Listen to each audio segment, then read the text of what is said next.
Testimony basically blew up the whole they were arguing narrative. He's a witness who spent the night with Officer John O'Keefe and Karen Read the night of January 28th, 2022. Mike Camerano,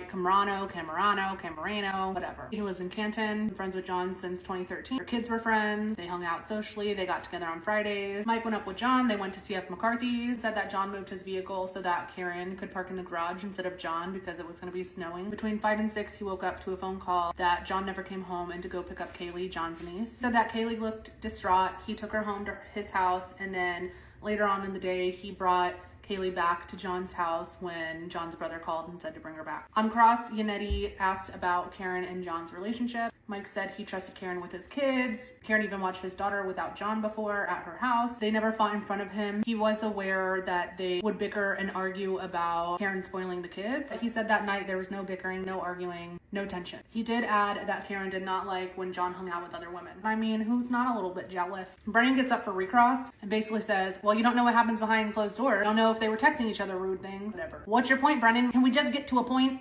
Final thoughts. Mike saw a normal couple. Happy, affectionate, no signs of tension. The only thing that prosecution had was that Karen didn't like when John was around other women. That's not a motive for murder. Can you hear me, Brennan? She's just a bit jealous. She's a woman.